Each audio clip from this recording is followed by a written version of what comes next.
Welcome to Cartoon Bonanza.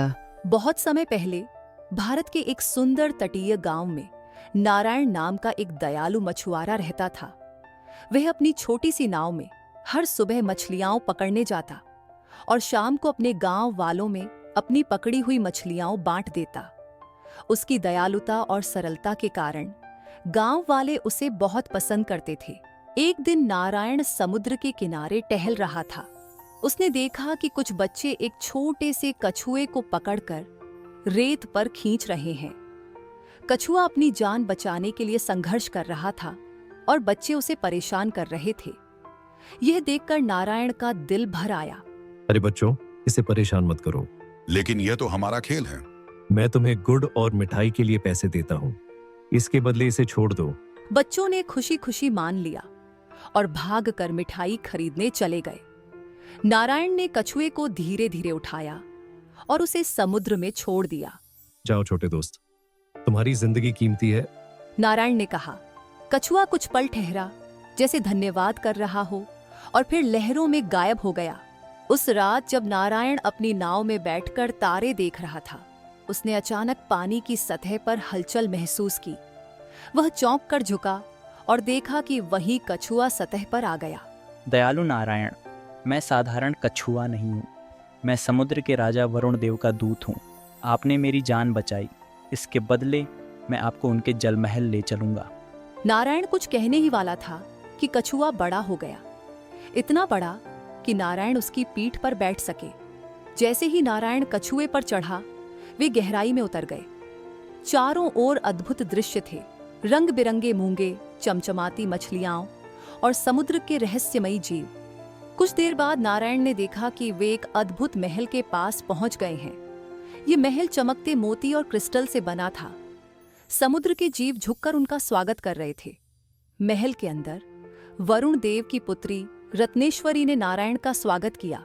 Narayan, आपने जिस दया से मेरे सेवक की मदद की, उसके लिए मैं आपका आभार व्यक्त करती हूँ। आप यहाँ हमारे मेहमान बनकर रहें और इस जादुई दुनिया का आनंद लें। महल में दिन सपनों जैसे बीत रहे थे। नारायण ने अद्भुत बगीचे देखे, जहां रंग बिरंगे समुद्री पौधे झिलमिला रहे थे। फव्वारों से मोती जैसे पानी की बूंदें गिर रही थीं। भोजन इतना स्वादिष्ट था कि वह पहले कभी ऐसा स्वाद नहीं चखा था। रत्नेश्वरी और नारायण जल्दी ही अच्छे दोस्त बन गए। रत्नेश्वरी ने उसे समुद्र की अद्भुत कहानियां सुनाई और सागर के गहरे रहस्यों के बारे में बताया। लेकिन कुछ समय बाद नारायण को अपने गांव और परिवार की याद सताने लगी। एक दिन उसने रत्नेश्वरी से कहा, ये जगह स्वर्ग जैसी है, लेकिन मेरा दिल अपने घर की ओर खींच रहा है। मुझे लौटना होगा। रत्नेश्वरी थोड़ी उदास हुई, लेकिन उन्होंने उसकी बात समझी। उन्होंने नारायण को एक छोटा सा लकड़ी का डिब्बा दिया, जो सुंदर रेशमी धागे से बंधा हुआ था। यह रत्न पेटिका है, इसे अपने साथ ले जाओ, लेकिन इसे कभी मत खोलना। रत्नेश्वरी ने चेतावनी दी। नारायण ने वादा किया और कछुए की पीठ पर सवार होकर वापस अपने गांव आ गया। लेकिन जब उसने तट पर कदम रखा तो कुछ अजीब लगा। गांव पूरी तरह बदल चुका था। घर अलग थे और वहां रहने वाले लोग अनजान लग रहे थे। नारायण ने एक बूढ़े व्यक्ति से पूछा, क्या आप मेरे परिवार को जानते हैं? मैं नारायण हूँ। नारायण, यह तो हमारे गांव की एक पुरानी कथा है। कहते हैं कि एक मछुआरा 100 साल पहले गायब हो गया था। नारायण ये सुनकर स्तब्ध रह गया। जलमहल में बिताए हुए कुछ दिन धरती पर 100 सालों में बदल गए थे। हैरान और उदास उसने रत्न पेटिका की ओर देखा।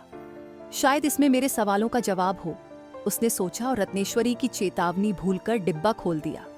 जैसे ही उसने डिब्बा खोला, उसमें से सफेद धुआं निकला और नारायण को चारों ओर से घेर लिया। कुछ ही पलों में वह बूढ़ा और कमजोर हो गया। उसकी सांसें धीरे धीरे थमने लगी। मरते मरते नारायण ने रत्नेश्वरी और जलमहल की सुंदर यादों को याद किया।